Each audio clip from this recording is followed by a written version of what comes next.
Hello, everyone, and welcome to the newest edition of the Peyton Doyle Show. I'm Peyton Doyle, host of the Peyton Doyle Show.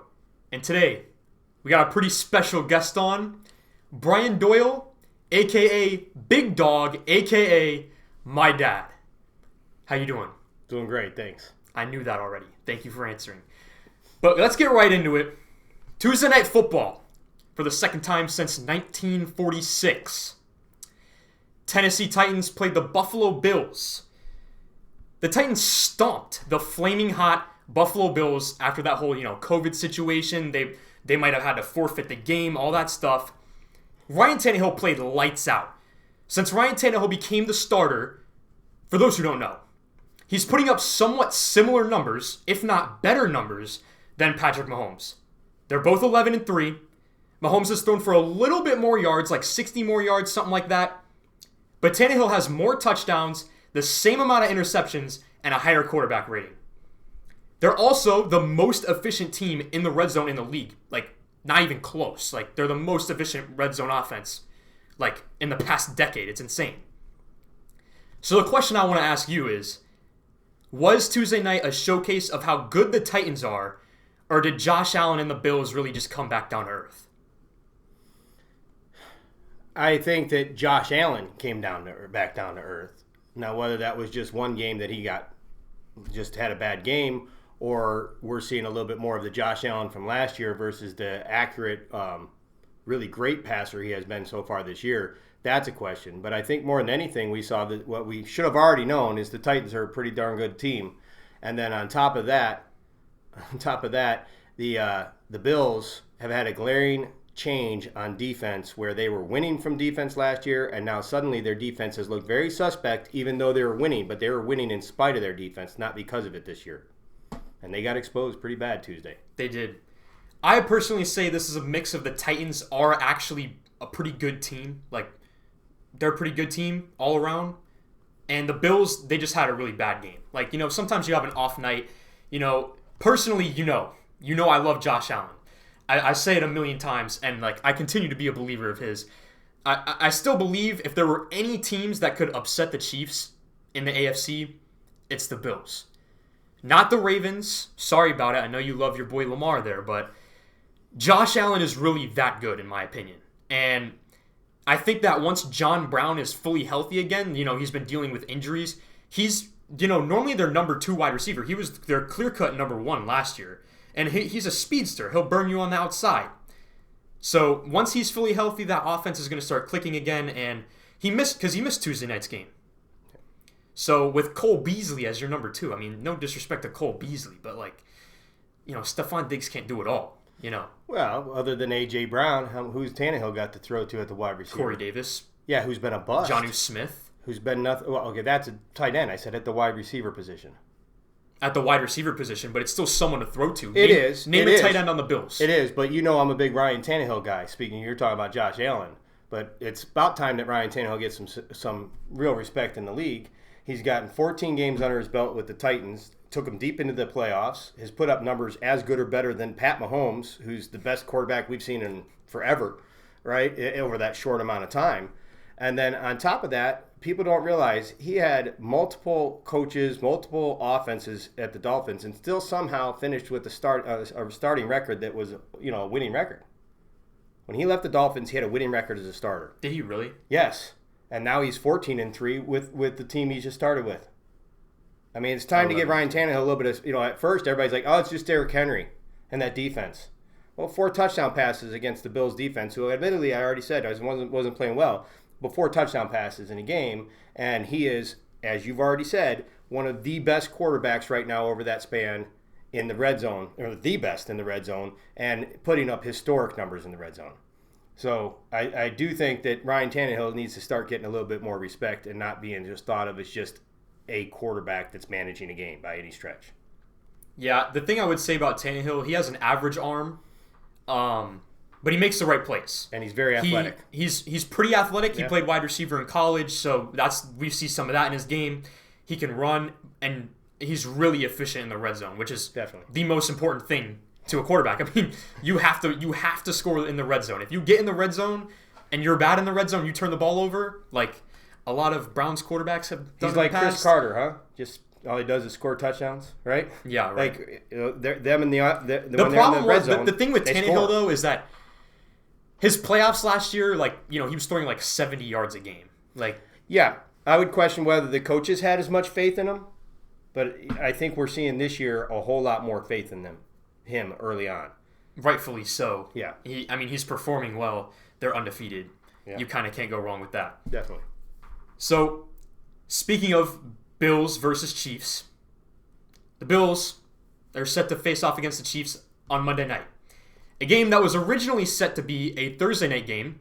Finally, we were going to get some great football on Thursday night because some of these games we see the Broncos and the Jets, right? I mean, dude, I don't want to watch that. But finally, we were going to get a great game.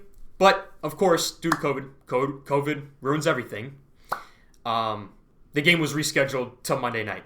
But this is our first spotlight game of the week. What are you looking for the most out of these two teams on Monday night? Well, I think with the Chiefs, we're just looking to see if they come back as strong as we think after a tough loss against a division rival, where they kind of got punched in the mouth a little bit, in my opinion, for the first time in a while.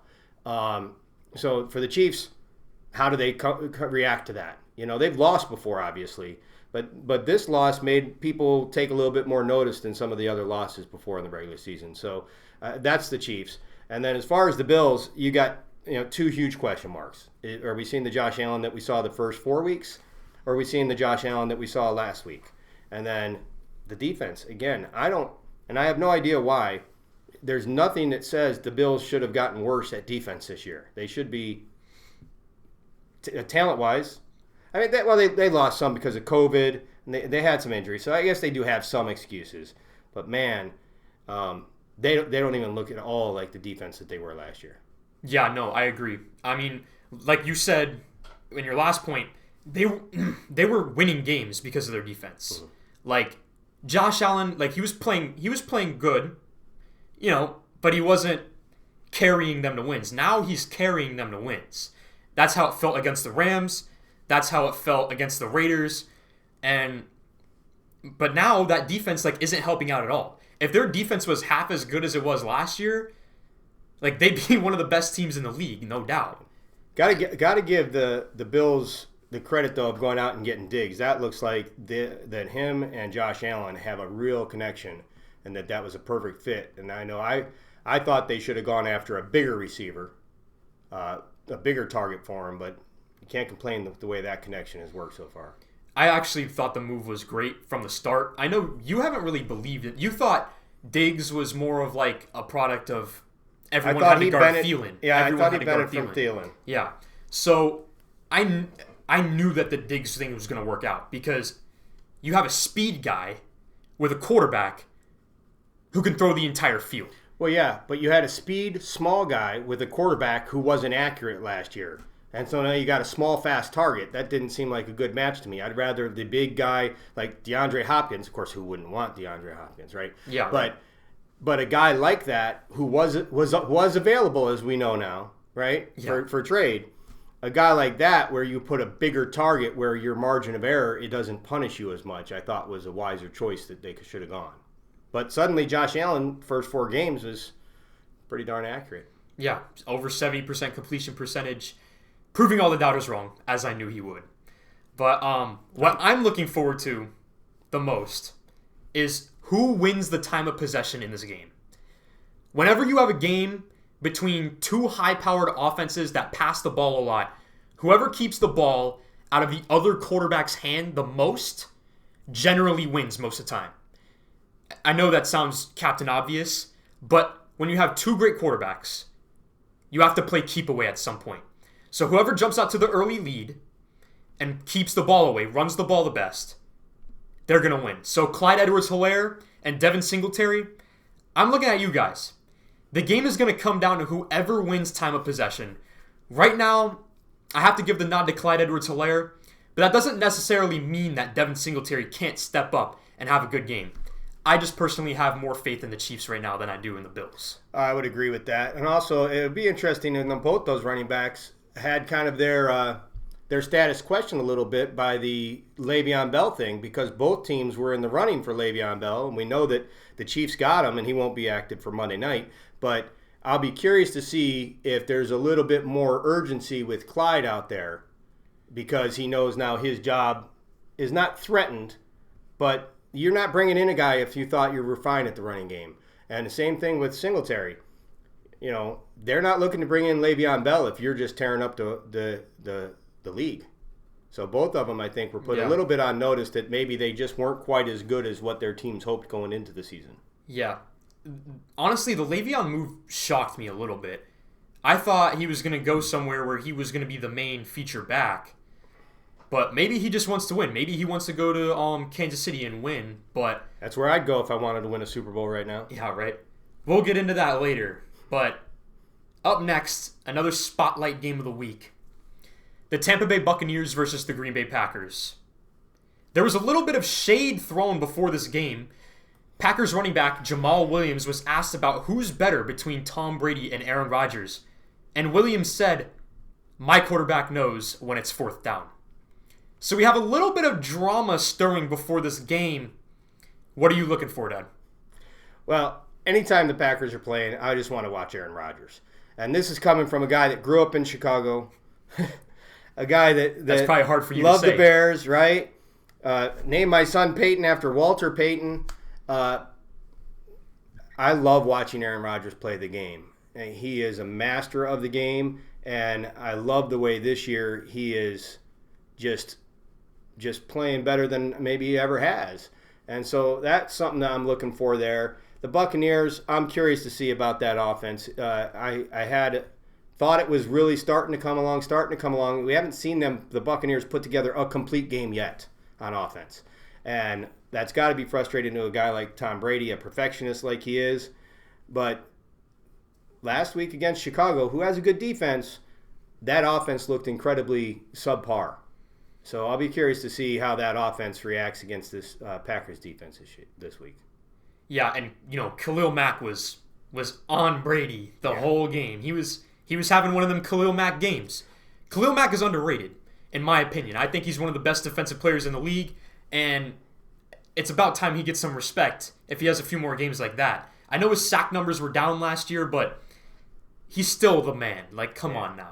Well, that defense was on the ropes every week last year since that inept offense of Mitch Trubisky and Nagy there last year. Trubersky. Really yeah, but that did not help that Bears defense out at all. No, it didn't. Because any defense that's on the field for too long is not a good defense. I am looking to see how Brady bounces back. I don't remember the last time Brady lost 2 games in a row. Do you? I don't remember the last time that happened. It probably hasn't happened since I've been alive. So we need to see this Bucs offense start clicking soon. They're running out of time. However, they haven't been healthy. I'll get into the injury status of Chris Godwin later, but the Buccaneers need to get rolling. It's been more than a quarter of the season, and they still aren't clicking the way that they should. You can blame that on, no preseason, but it's certainly not helping. But I really can't wait to see Aaron Rodgers play again. Like you said, the Packers are must-watch TV this year. And I said it before the season started. Aaron Rodgers will be in the MVP discussion, and he is. It's really just him and Russell Wilson. I think Josh Allen kind of is out of it now. He's not getting as much hype as he did in the first 4 games after that loss to Tennessee. But we'll see if he can keep it rolling against a solid Buccaneers defense on Sunday. And our third spotlight game of the week, a game that I'm really interested in, Browns versus Steelers. This is going to be a huge game for both teams. All of the lights are going to be on this game. The Pittsburgh versus Cleveland rivalry finally feels alive again, doesn't it? This AFC North battle is going to be amazing. I truly can't wait. This is also Myles Garrett's first time playing against the Steelers since that altercation between him and Mason Rudolph last season that ended up with Myles being suspended for the rest of the season. We all know what happened. Swung the helmet, basically lost his mind. But when Garrett was asked about the Steelers, he said that he wasn't worried about clearing the air between him and Mason Rudolph, and he wanted to just play the game. And he also said this will be a defining game for both of us. So, division rivalry, what are we looking at here? Well, I think really, as cliche as it sounds in football these days, it's generally true. It comes down to the quarterbacks for me. And you've got a future Hall of Famer who's definitely not quite what he used to be going against that Browns defense and Myles Garrett, as you mentioned. And he can't, Ben can't hang on to that ball like he likes to when he's got a rush coming from Myles Garrett. So I'll be curious to see how that works, especially with that young rookie Claypool at wide receiver and how they work against that defense. But then on the other side, I think the thing that I'm most interested in seeing is the Browns offense for the first 3 quarters of each game this year has looked pretty good to me for the most part. But in the fourth quarter, not so much. Now, that doesn't mean that they're completely bad, but Baker's the guy. And Baker seems to get tense, try to do too much. He just seems uncomfortable in the fourth quarter. Whereas if you look at him by the time he gets, in a little rhythm of the game, into the first quarter, going into the second quarter, all the way through the third quarter, he looks great. I mean, he looks great, like a top-notch quarterback in the league. And then he gets that fourth quarter, and he just clenches up, and he's just not the same. And I think that they got to fix that. In fact, I know they have to fix that. You're not going to go far if you can't play in the fourth quarter. Yeah. Like Pete Carroll got hype like last weekend after you won that game. Yep. Can you win in the game first quarter? No. Can you win in the second quarter? No. Third quarter? No. Can you win it in the fourth quarter? Yeah. You know what I'm saying? Can. That's how you win it in the fourth quarter. That's how you win games. And like you said, Baker Mayfield has the lowest quarterback rating out of any quarterback in the fourth quarter of the season. That's scary. That's not good. And that's what I'm looking at, too, is Baker Mayfield. My eyes are going to be on Baker Mayfield all game long on Sunday. It's incredibly hard to run the ball on that Steelers defense. We all know that. Look at Saquon Barkley running for what? Like negative yardage. Yeah. Like, that's unbelievable. You know what I mean? I know they don't have a good O-line. The Browns definitely have a better offensive line. But that's still crazy that they bottled up one of the best running backs in the game for nothing. You got to get the ball in the air early, and then I think the running game might loosen up. But that Pittsburgh defense is tough. That's what I'm going to get into. We know that Mike Tomlin is going to dare Baker. He's going to dare Baker to throw the ball early on in that game. And that's really the question mark. We need to get Baker, the Browns need to get Baker into a rhythm early. So that way they have to respect the passing game. And if they don't do that, the game's over. Because the Browns need to run the ball at least a little bit. Like, that's their bread and butter. And it's the play action. You know what I mean? So they need to get Baker into a rhythm early. Because I feel like Baker's a rhythm-based quarterback. You can tell when Baker's going to have a good day versus when he's going to have a bad day. You can just feel it. You know what I mean? When he's just in rhythm, you know? And when he's off, he's off. And when he's off, he's off. Yeah. So they need to make sure, maybe set up some nice little screen passes, slant routes to OBJ and Jarvis Landry early on in the game. Maybe a couple dump-offs to Kareem Hunt out of the backfield. Stuff like that to get him into a rhythm, get him going, and make that Steelers defense have to play back a little bit because you know they're gonna be rushing the hell out of them because they want to plug every hole possible because they know the Browns are gonna try to run the ball all over them. I also really want to see Myles Garrett get a sack on Big Ben. Like come on now. Like, as a Browns fan, Myles Garrett, that's my defensive player of the year right now, without a doubt. I think he's leading the league in sacks, or he's at least tied for it. And I'm really looking forward to that this Sunday. Hopefully they can come through with a win. It's a good test for the Browns, too. I mean, I think everybody already believes that Pittsburgh is a legit team because they, as a franchise, have competed year after year and Big Ben and all that stuff. But I don't know if everybody has decided whether or not Cleveland's for real or not, if they're a real contender yet. Mm-hmm. I don't think that I've decided on that either. I feel like it's too... This is going to be a test for both teams because both teams don't really have a big win. You know what I mean? Like, yeah, Pittsburgh's undefeated right now, but they beat, like, Philly. They almost lost to Philly, who's, it's Philly. They're not that great. Houston, who's not that great. They're, 1-4. And the Giants, who are not that great. And who else did they beat? Yeah, I don't know, but they weren't that great. That's all I know. But they did make Saquon look like a pedestrian. And no matter who you are, that's hard to do. Yeah, but I mean... I'm just saying, that's pretty good. That's pretty good. We'll see. that Browns defense isn't something to sleep on either. I mean, they're leading the league in takeaways this year. However, I will say that was against Dwayne Haskins and Phillip Rivers, both guys who love to turn the ball over in their spare time. So one of which has already lost his job. Yeah, exactly. To a guy with one leg and a guy who isn't really that good, So I love Alex Smith. That sounded kind of mean to him, but how do you go from first string to third string? I told y'all Dwayne Haskins wasn't that good. But anyways, injury report, week 6. For all you fantasy football players out there, Chris Godwin is active. He was limited almost all week at practice, but he will be playing against the Packers on Sunday. Dalvin Cook is inactive against the Falcons, like he always is for a few games every year. And Melvin Gordon, who I just traded for, wonderful, is reportedly out with a stomach illness, which somehow coincidentally happened right after his DUI. I'm not sure how much I believe that, but all I know is that he's not traveling with the team. He's not playing due to a stomach illness. And my fantasy football season is really like 2020, isn't it? For those of you who don't know, I had the number 1 overall pick in 3 out of 4 of my leagues. And of course, I drafted McCaffrey, right? I mean, no brainer, right? I mean, if he was healthy, he'd be the number 1 player right now. And of course, we all know what happened to McCaffrey. And of course, now I have Melvin Gordon, who's out.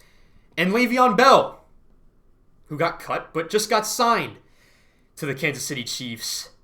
Now I want to ask you, what do you think this means for Le'Veon Bell in fantasy football? What's the outlook on this? That's hard to tell. I think that he is going to get a lot more of the touches in the short yardage situations.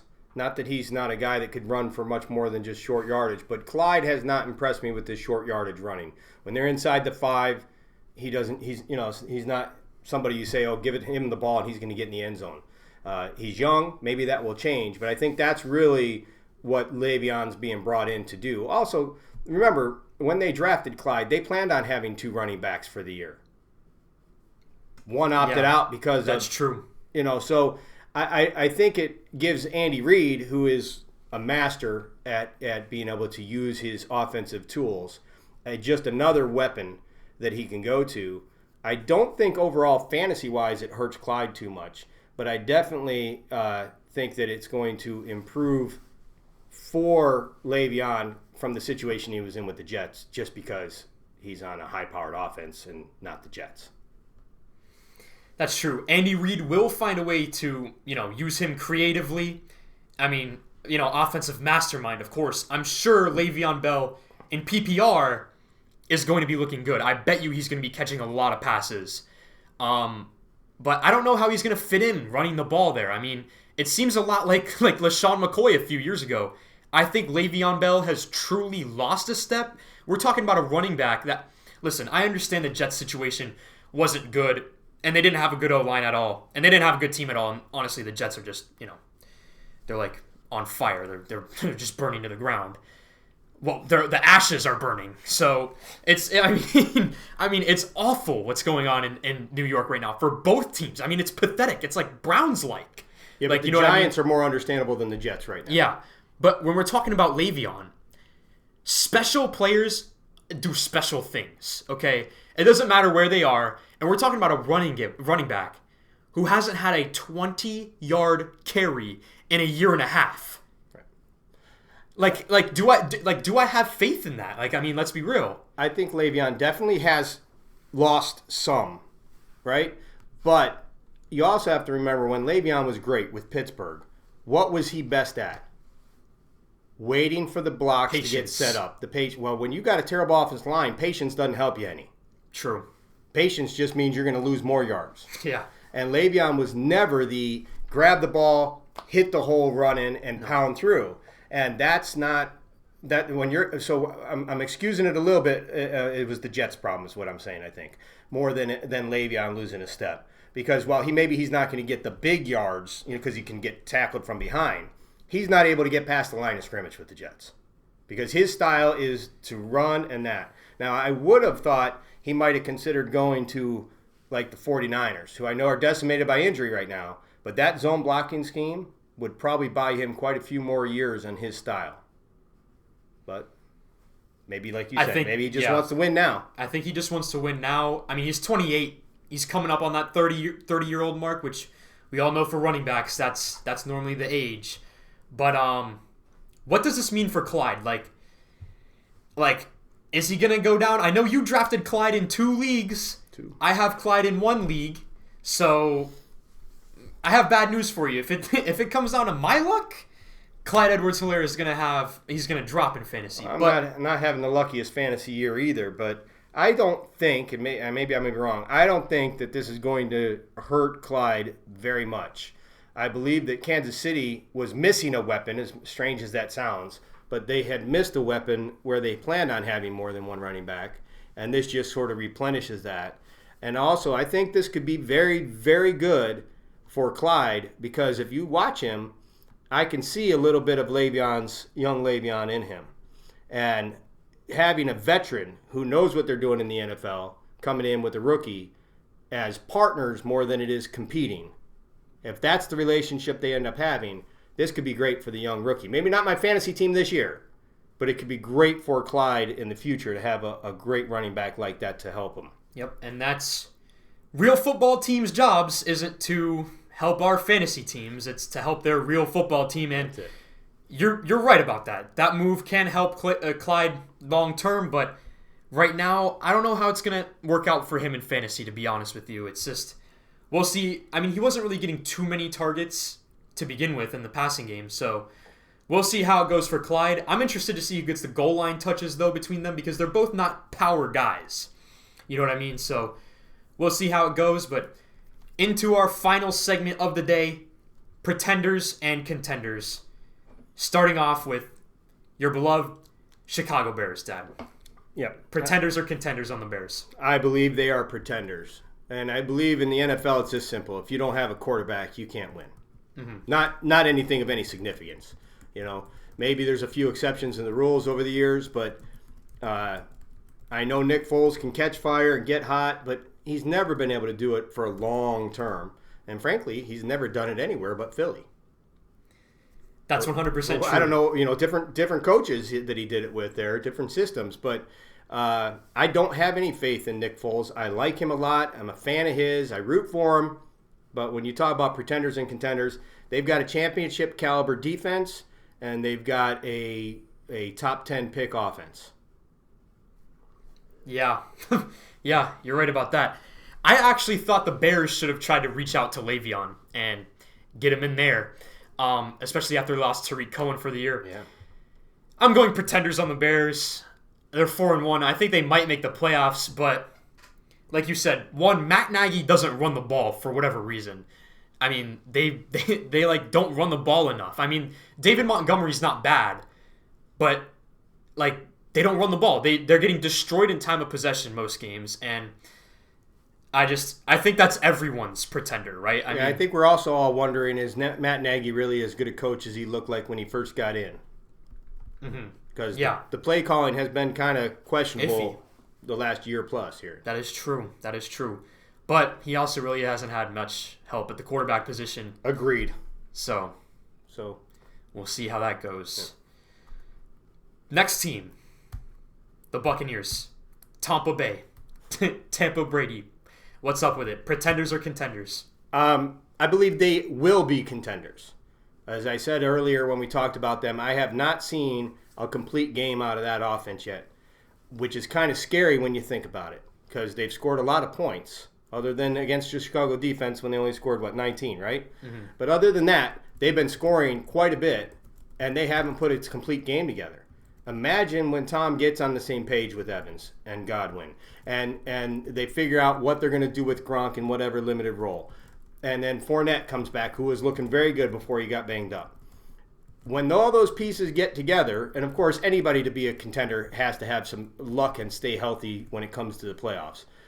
But I believe once they put it all together, and I believe they will, because I believe in their coach, Bruce Arians, wears a nice hat like this, right? Yep. I believe that if there's anybody that can figure out how to get an offense clicking on all cylinders, he's one of the best guys to do that with a very smart veteran quarterback. And I think that they're going to end up being true contenders. In fact, I really won't be surprised if they're in the Super Bowl. out of the NFC? Won't be surprised at all. Over Green Bay, over Seattle. Yeah. I didn't say they will, but I won't be surprised if they do. That offense on all cylinders could score 60 on just about anybody. I mean, yeah, I'm going to go with Contenders because Tom Brady is great, and I know he's 43, but they have great weapons, they have a great coach, and they have a solid defense with a great defensive coordinator. So I'm going to go with Contenders. I don't know about Super Bowl, but I think they can definitely make a playoff run. Bring up like Seattle that you just mentioned, or Tampa or Green Bay that you just mentioned. I don't see any way that you would be surprised if Tom Brady and his Buccaneers offense outscored those offenses. No. Okay? Yeah. I mean, while admittedly Aaron Rodgers right now is playing much better than Tom Brady, and so is Russell Wilson. Mm-hmm. But when you look at the offense as a whole, I don't think anybody should be surprised if Tampa could go out there and score more than any of those guys. Yeah, I think you actually might be right about that. We'll see with the Buccaneers, though. They really need to find it out soon because they're really running out of time. It's almost like mid-season. Like, I know no preseason, I know no off-season or whatever, but come on now. Like, you need to get it going soon. You know what I mean? Yep. Next team, the 4-1 Los Angeles Rams playing in the new stadium. That looks beautiful. Are they pretenders or are they contenders? First, I just want to make note that I love the Rams uniforms, but I hate it because I feel like they stole the Chargers colors, who had the prettiest uniforms in the history of the league. That's just a little pet peeve of mine. But I do think the Rams, I will put them in the contenders, but definitely a little bit more long shot contenders, right? I think they have the pieces. I think they're nice and balanced. I think they're pretty solid. And I can see them becoming like the 49ers of last year, where they're just the solid all-around team, and that can win a lot in the playoffs. But I'm not quite sure they're going to get to that level by the time we get to the playoffs. I'm going to say contenders for the Rams too, but I think they're like legit contenders. I understand the running game is not as good without Todd Gurley, but they're still setting up play action with Jared Goff, which is really important. That's what they need. That's their bread and butter. It's much like the Browns. Jared Goff is probably one of the best play action quarterbacks in the league, if not the best. Him and Tannehill and Baker, they're the top three play action guys, really. Mm-hmm. And that defense looks really good. You know, I thought losing their defensive coordinator, Wade Phillips, who's great, was going to hurt them a lot. But they've stayed in place. Jalen Ramsey's playing nice, and Aaron Donald. I mean, he's Aaron Donald. You know, he might go down as the greatest defensive lineman ever. I mean, he is that kind of good right now. He's that kind of good. He's like the new Warren Sapp, maybe even a little bit better. He's in better shape than Warren Sapp was. He's physically stronger, faster, more powerful. And, I mean, what they did to Washington last week, I mean, I understand Washington's not the best team, but what? Alex Smith was sacked like 6 times, really putting that leg to work. But, I mean, that Rams team, they seem legit to me. Mm-hmm. I agree. Okay. Now, next team in their new city and their new stadium as well, the Las Vegas Raiders, having a pretty big win against Kansas City Chiefs last Sunday. Pretenders or contenders? I really want to say contenders.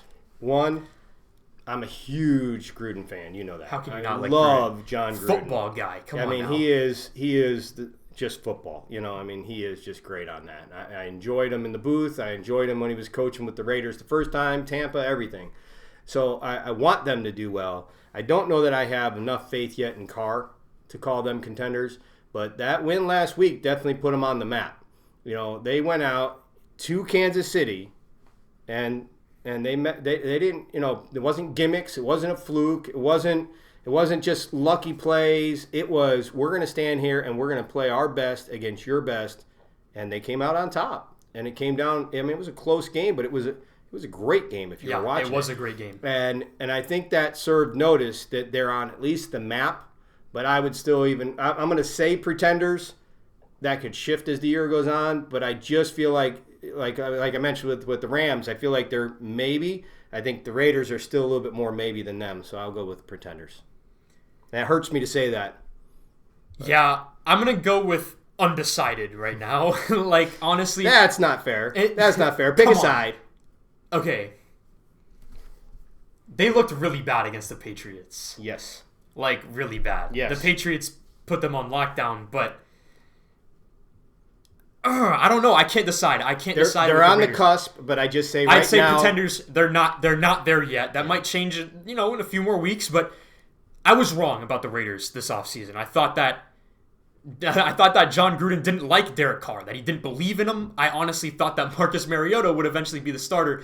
But now I look like an idiot, admittingly. But this was the Raiders' plan. They drafted Henry Ruggs as the first wide receiver off the board over Jerry Jeudy, over CeeDee Lamb. Is Henry Ruggs the best wide receiver in that draft? No. But speed kills. It's a Tyreek Hill offsetter. It was made that they drafted Henry Ruggs specifically to be able to keep up with their division rival, Kansas City Chiefs. Well, that was 100% their plan. And that's why he was the first wide receiver taken, because in this league, speed kills. I think that's why that win seems so different than Kansas City. Like you've said before, they weren't planning on. They might have been planning on it, but they were unlikely to go 16-0. They've lost games before in the Pat Mahomes era, of course. Yeah. But this one felt different, and I think the reason it felt different wasn't anything wrong with Kansas City necessarily. It was that it was a little bit like Kobe. He said, "I'm going to be Michael Jordan." Then he went out and tried to be Michael Jordan, which takes guts. And they said, "We're going to draft this wide receiver because we're going to contend with you, Kansas City, and your speed of Tyreek Hill, and we're going to build a team that can mirror you and beat you."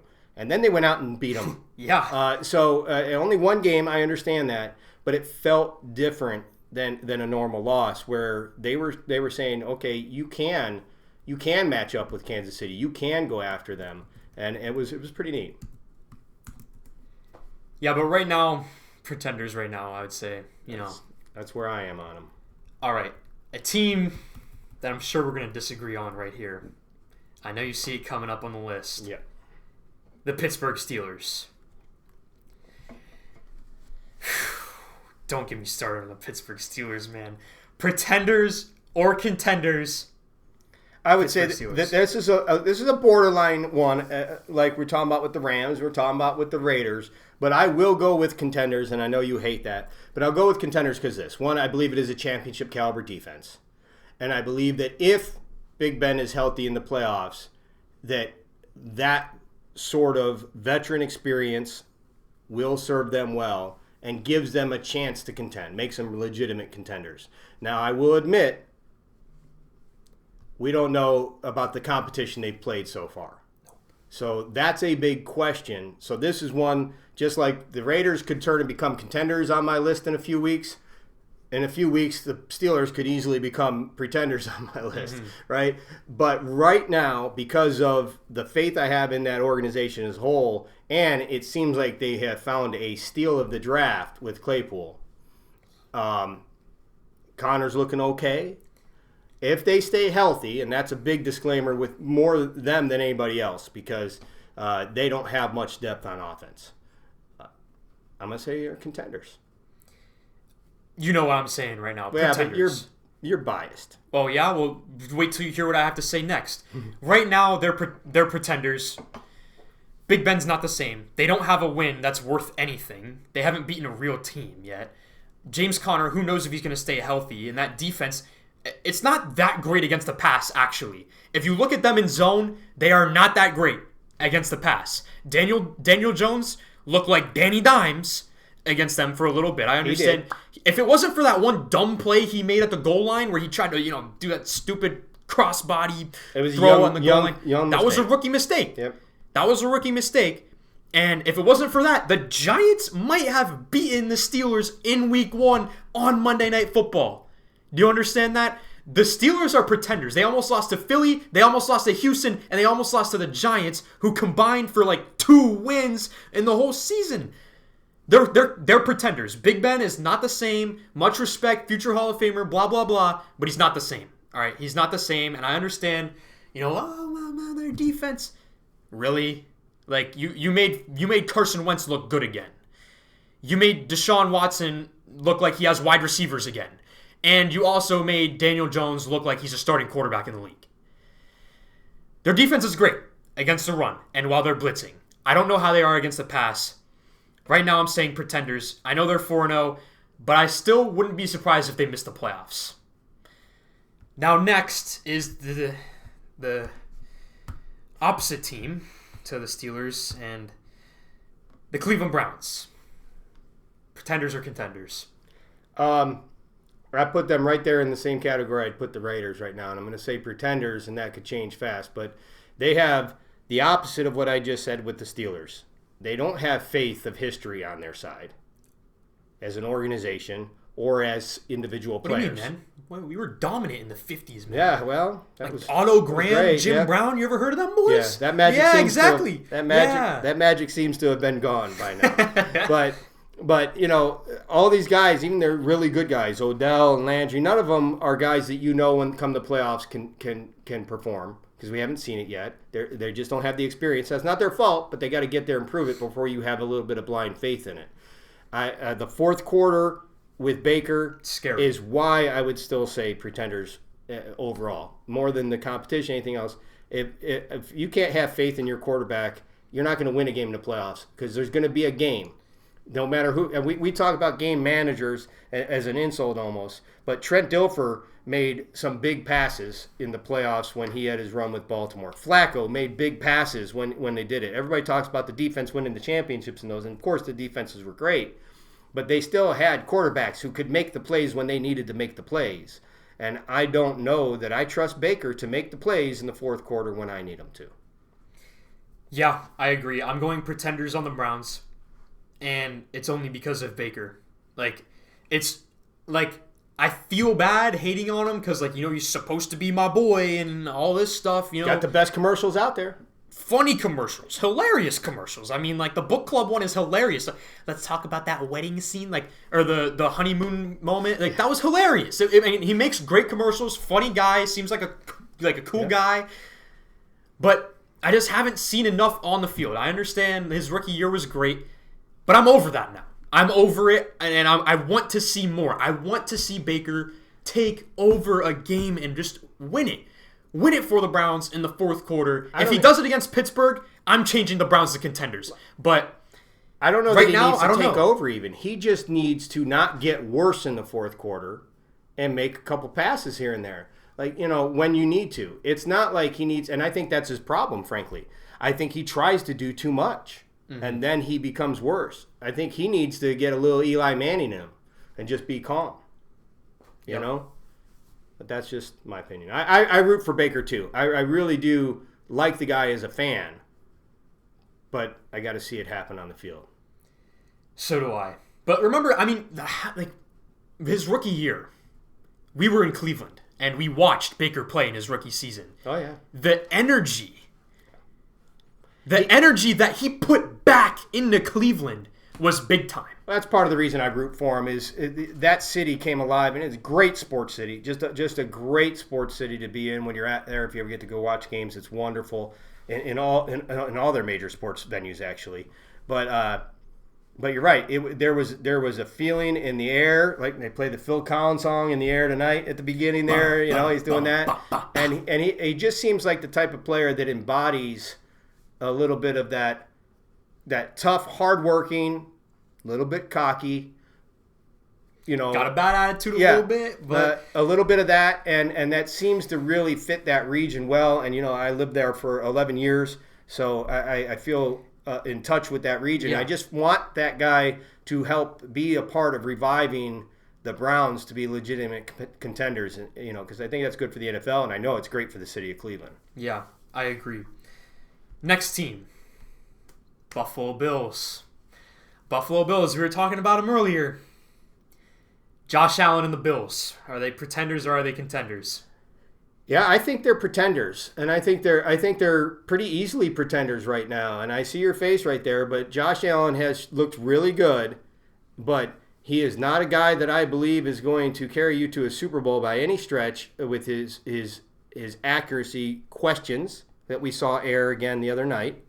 So we had a consistency issue there where he's only really strung together 4 great games of consistency in his career. Only 4 so far. And then on top of that, I don't believe you can win with a defense that gives up that many points right now. So it's really even less about Josh. Josh, a little bit of question, but that is not a champion. It's the opposite of the Bears right now. You've got a contending offense, and you've got a top 10 pick on defense is what they look like. That's how bad they've looked on defense right now. And I don't see any signs of why that's going to get better for them. So as long as that defense is leaking like it's Niagara Falls, then I just don't see it. I don't see you being able to win a championship like that. Their offense is not quite what Kansas City was, and Kansas City's defense was better last year than their defense is playing.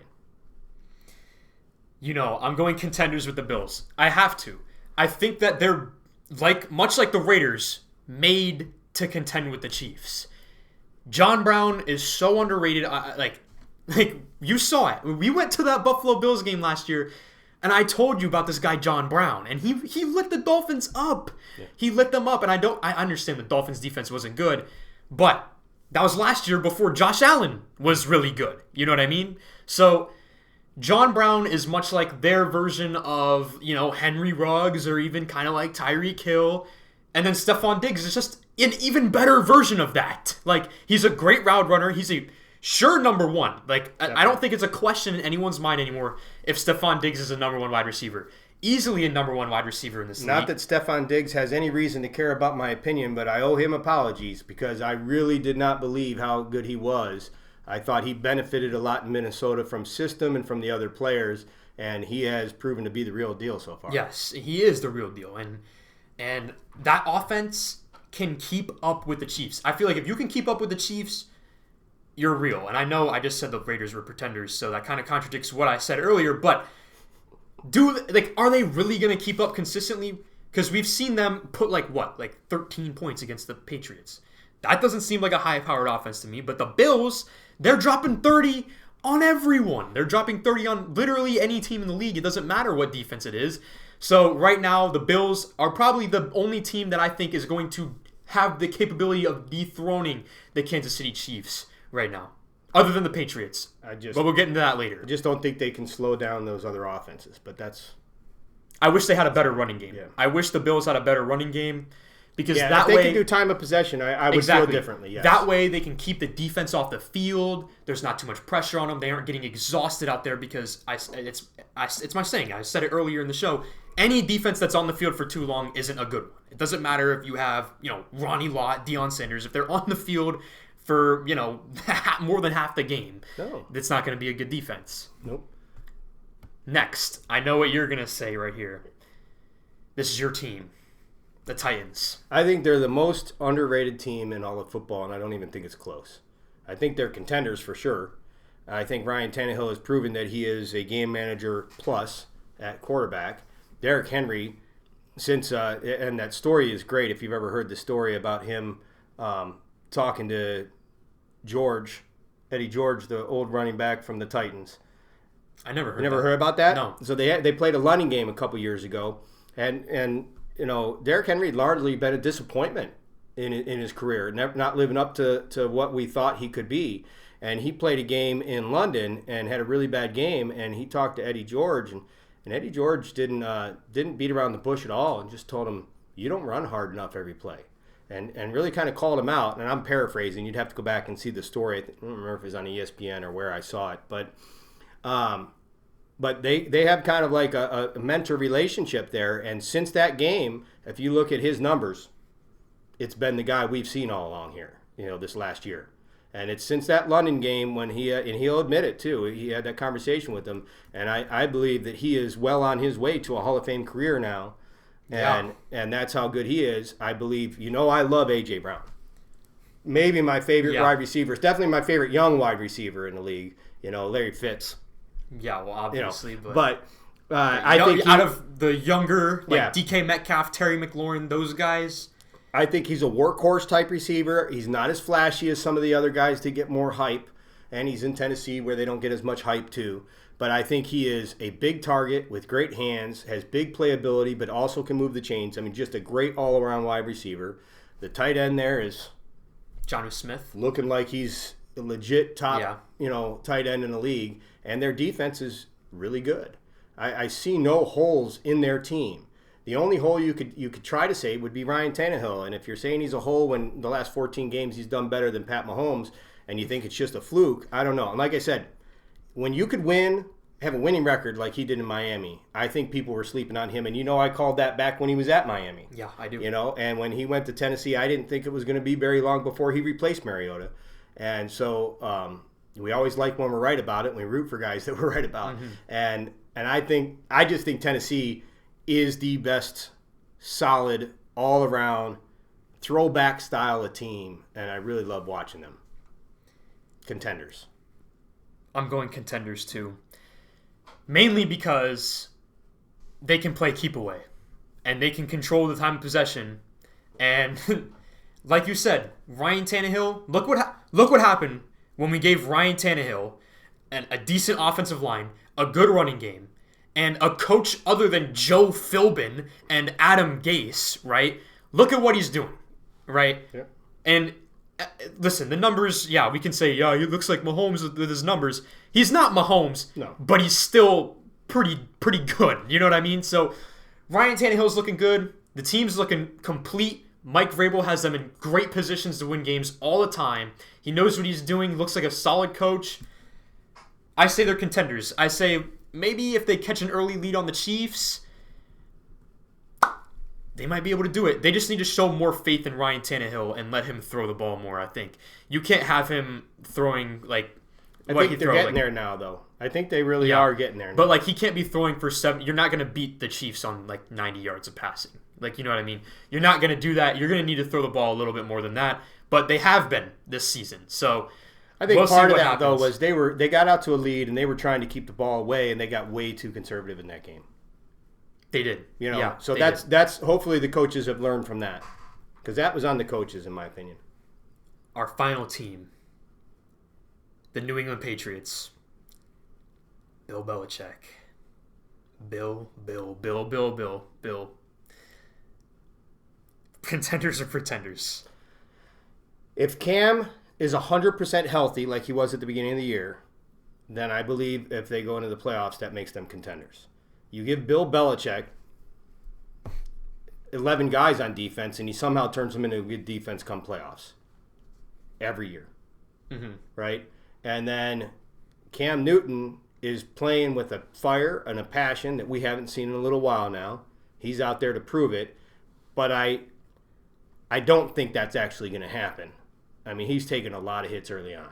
He has. And I do think that that's going to take its toll. So, I'll put a contenders on there because of the respect I have for Bill Belichick and Cam's play so far, with a big asterisk because I don't believe that Cam Newton's going to be going into the playoffs healthy at this rate in point in time. At this rate of taking the hits. Mm-hmm.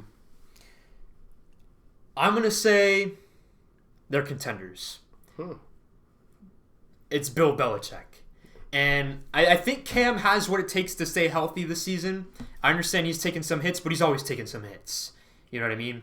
So they have the makings of what they had in Carolina when he went 15-1. Right. They had Ron Rivera, who was a great coach. They had, decent, not great wide receivers. Cam, when he went 15-1, didn't have a 1,000-yard receiver. His best wide receiver was his tight end, Greg Olsen. But they still have Julian Edelman. They still have guys that can catch the ball. Okay? You know what I mean? And then their running game was iffy as well in Carolina when he went 15-1. So it's iffy in New England right now too. But they had a great defense. That was when Josh Norman was Josh Norman in Carolina. And now they have the same thing with Stephon Gilmore, who's a lockdown corner and a great defense, and an even better head coach in Bill Belichick. I think they have the makings of perfect success for Cam Newton. And I'm mad. It's truly a shame that Cam tested positive for COVID, because we really missed out on a great matchup with them versus the Chiefs, right? That would have been fun. That would have been amazing. That would have been great. And that would have been a true test to see if they can really do it or not. I think they can, because Bill Belichick knows how to get guys in the perfect position to win. It doesn't matter who they are. And the joke is, the Walmart cashier is their best player. But seriously, though, he takes guys that aren't on anyone's maps and turns them into stars. Who heard of Julian Edelman? Now he's a Super Bowl MVP. Who heard of Tom Brady? And now he's the greatest quarterback of all time. Well, Bill Belichick is the greatest defensive mind, I believe, maybe ever. He's one of them. Yeah. Right? I don't think it's debatable. Some people argue whether he's the greatest coach of all time or not. Different eras are hard to compare. All that sort of stuff. And then people want to, throw in the Deflategate and the when they were recording practices and all that. But I truly believe that hands down, there is no better coach in the history of the game at game planning for a team. And he proved that as a coordinator, going all the way back to when he rushed 2 guys and dropped everybody back in coverage against the K-gun of the Buffalo Bills and Jim Kelly, and basically stole the Super Bowl in that one because the Buffalo Bills were the better team, but they got out-coached. And no, I'm not trying to insult Marv Levy and the gang there, but Bill Belichick has out-coached a lot of people. It's no disrespect for that. But he's the best game planner. You give him time to prepare, and he could probably take a high school team and make it competitive. Yeah, that's what I'm saying. That's why I have to have them as my contenders right now. All right, everyone. That's it. Thank you all so much for watching and or listening. Please make sure to like, follow, or subscribe wherever you may be listening to this podcast. And if you haven't already, make sure to follow us on social media. I'm on Twitter, Instagram, Facebook, TikTok, at Peyton Doyle Show. That is at Peyton Doyle Show. And please make sure to stay tuned for next episode.